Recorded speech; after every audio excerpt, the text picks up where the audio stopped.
examples of animal communicators. Now, humans have a very advanced language for communication. Animals don't, but they do communicate in some very advanced ways, such as visual, sound, scent, and physical. Let's go to our visual communicators. These are like fireflies who attract other fireflies by shining their bodies, or the beautiful peacocks who use their colorful tails to attract mates. Then let's go to sound. Did you know that male whales sing to female whales? Or that elephants use their trunk to call to faraway elephants?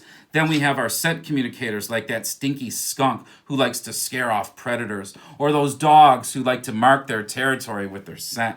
Then we have physical communicators such as kittens who like to show their affection through headbutting and cheek rubs, or the baboons who show affection by grooming each other. And also, what if you're learning about things like anatomy as well, and how the duck uses its bill or beak to communicate, just like this when you see them in the park.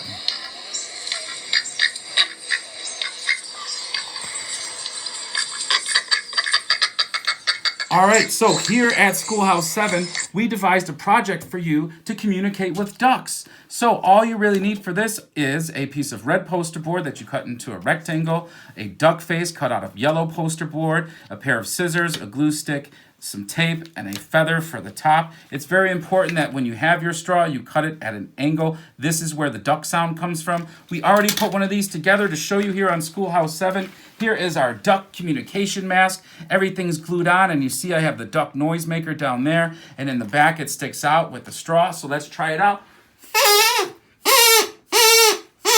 It works. So make one of these today. Start communicating in the wild. Keep reading, keep writing, but most importantly, be safe.